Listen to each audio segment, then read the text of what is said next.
Sou Ila Linares, psicóloga. Eu sou Letícia Soster, neuropediatra, neurofisiologista e médica do sono.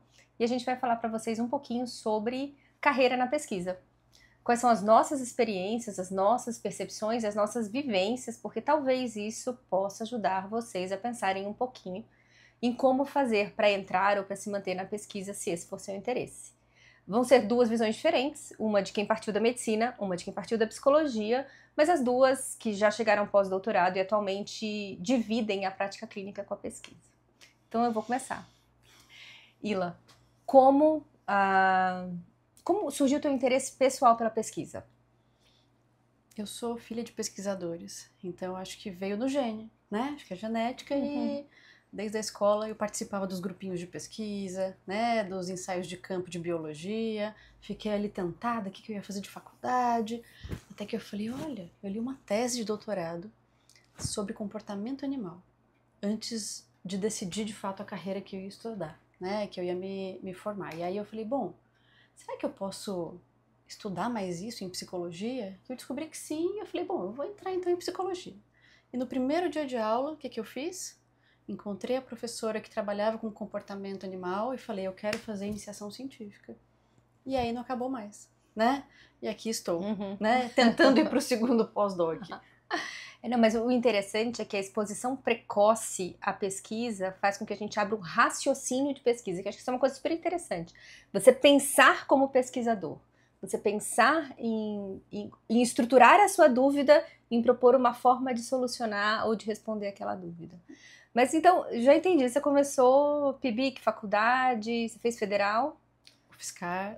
Então fez federal, então o PIBIC foi o que... PIBIC, né? E daí, para você decidir, puxa, eu quero fazer pesquisa, embora a gente... Porque a gente sabe que as faculdades, elas são muito mais focadas na formação de um profissional para clinicar, para atuar, e entendo muito isso dentro do contexto do país, né? Não é focada para formar pesquisadores, né? A gente sabe que são as exceções. E eu sei que você faz as duas coisas. Como foi para você a trilha de terminar a faculdade e entrar na pesquisa mais aprofundadamente e daí a conseguir se manter como pesquisadora clinicando? É uma boa pergunta, não sei se eu tenho essa resposta até hoje, porque o meu grande desafio é achar esse equilíbrio, esse meio do caminho, né? A bem da verdade é que eu queria me tornar professora, né? E ir exclusivamente pela vida acadêmica, até eu experimentar um pouquinho da prática, né? E também me apaixonar pela prática clínica. E aí dentro dessa perspectiva eu entendi que de alguma maneira, que eu não sabia qual, porque nunca ninguém me contou, eu ia tentar equilibrar um pouquinho as coisas e fazer um pouquinho de cada, né? Então, assim que eu entrei no mestrado na USP de Ribeirão Preto, né? Eu entrei no mestrado no programa de Neurologia e Neurociência. Eu também entrei na especialização clínica, né? Aqui no Paradigma, em São Paulo. E fiz as duas coisas de maneira concomitante, né?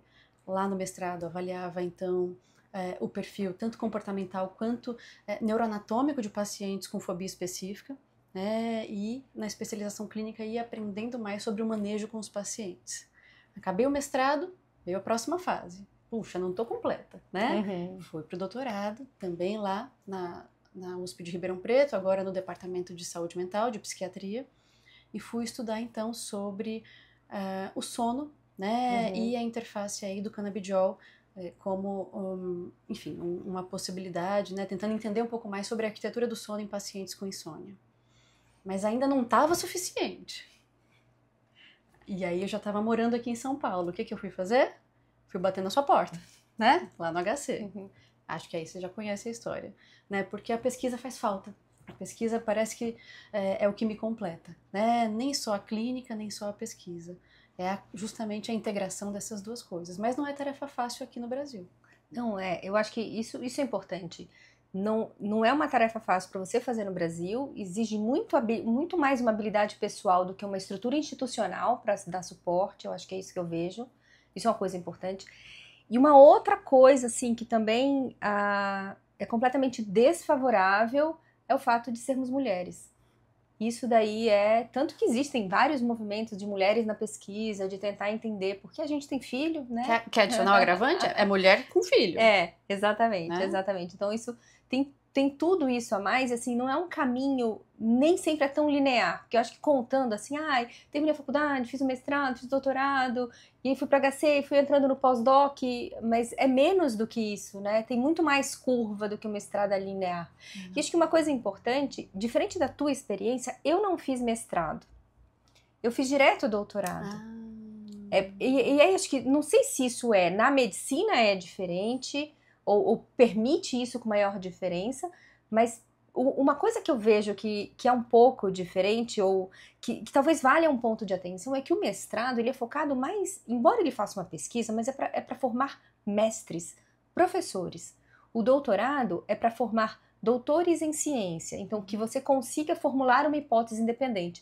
Então a pesquisa por si, ela é dada no doutorado mais do que no mestrado, né? Então, assim, embora no mestrado você faça uma pesquisa para tentar formular uma hipótese, aquela tentativa da comprovação ou não da sua hipótese, H0, H1, vai acabar ficando doutorado mesmo. Claro, né? mas por outro lado, o mestrado às vezes ele te dá estofo para conseguir dar conta de um doutorado mais redondo. Exatamente, né? Ele te prepara. Mas talvez a diferença é que, no meu caso, foram 6 anos de faculdade, 7 anos de residência médica, e aí o doutorado veio após 7 anos de residência médica. Então, nesses 7 anos já tiveram artigos publicados, já tiveram outras coisas, e talvez é aí que exatamente tenha cumprido meio que um papel de mestrado.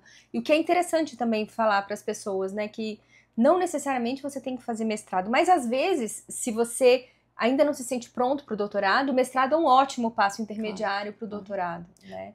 Mas deixa eu entender uma coisa. Você já fazia pesquisa na graduação ou foi entrar em contato com a pesquisa no doutorado? Já na graduação. O meu caso é a mesma coisa. Eu também sou filha de pesquisador, de professor e tive a minha infância inteira no cangote do meu pai desenhando células de nervos de rato Insta. Então já era neurociências também. Mas assim, tanto de pequenininha, na faculdade também fiz PIBIC, fiz iniciação científica. E na residência não muito. E talvez aqui seja um viés muito grande, que eu vejo que nos Estados Unidos é diferente. Nos Estados Unidos você pode, durante a residência, já enveredar para pesquisa, ou terminar a faculdade e enveredar para pesquisa. Se ser pesquisador é o que você quer. Meio que a residência não é muito requerida, porque a residência é um treinamento em serviço. Ela é mais prática. Entendi. Então ela não foca. Se você tiver um interesse específico, ou o teu serviço permitir. Aqui na USP a gente tem possibilidades de ter exposição, mas não é em todo lugar que tem. Então, em alguns locais não tem. Então, eu já tinha uma certa exposição, mas não dá tempo de você tocar uma pesquisa se a tua residência for atribulada. Né? Então, e aí eu fui fazendo menos, e o doutorado eu fiz depois dos 7 anos de residência. Meu Deus. Mas aí tem um grande viés, que eu gosto da clínica, mas como com você, a clínica não me completa. A clínica me estimula a ter dúvidas, para levar para a pesquisa. E vice-versa, né? Exatamente. Aí a pesquisa responde às questões da clínica. Então, acho que... Mas esse não é o cenário para todo mundo. Tanto que é por isso que muita gente sai do país para fazer pesquisa, né? Porque você não tem um cargo de pesquisador, tem poucos cargos de pesquisador. E acho que, apesar das nossas dificuldades, né, nesse percurso da pesquisa, a gente também tem um certo privilégio, né, de poder ter espaço, né, na nossa vida para dedicar a isso. Né? Porque aqui a gente não tem a condição de ser fomentada, né, neste momento, enquanto profissionais da área clínica, na pesquisa. Então, isso é uma outra questão. Se você for procurar agências de fomento, elas vão fomentar aqueles que são 100% para pesquisa, que fizeram sua carreira, aquilo ali, que lá atrás decidiram pesquisa e fizeram carreira por aqui. Tem um louvor, por um lado, porque exatamente aqueles que ficaram ali. Mas, por outro lado, não renova, não refresca, porque quem está na clínica está tendo mais ideias e esse fica só se associando, não faz aquela linha principal de pesquisa. Claro, existem, né, realidades e realidades, não dá pra gente generalizar. Exatamente. Mas, enfim, de todo modo a gente vai tentando criar condições de achar esse equilíbrio, né, que eu acho que é tão frutífero, porque um alimenta o outro. Exatamente. Né? E ainda mais, acho que atualmente, com tanta informação rodando, as traduções das informações de um lado para o outro precisam acontecer, porque é muita informação ao mesmo tempo. Então você precisa de pessoas que tenham críticas de um lado, crítica de outro para fazer essa interseção. Então por isso que eu acho que pesquisadores hoje em dia são ainda mais importantes e vão continuar, principalmente com o advento de inteligências artificiais e tudo isso, exatamente para aprender a julgar aquilo.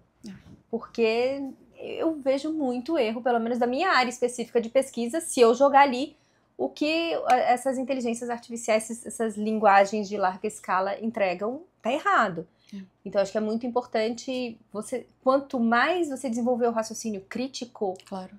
E embasado, né? Saber avaliar. Exatamente. Melhor e vai ser mais importante. Então, essa interseção é interessante. Mas acho que, saindo da filosofia, voltando para o pé no chão, eu acho que é interessante porque são duas carreiras na psicologia, na medicina, que confluem ali na frente, mas que seguem caminhos semelhantes, mas diferentes. Porque acaba que a gente chega no final, no ponto de conseguir, felizmente, fazer as duas coisas, né? Clínica e pesquisa ao mesmo tempo. Quem sabe a gente consegue manter, né, isso por muitos e muitos anos, porque acho que é o que alimenta nosso coração. É verdade, é verdade.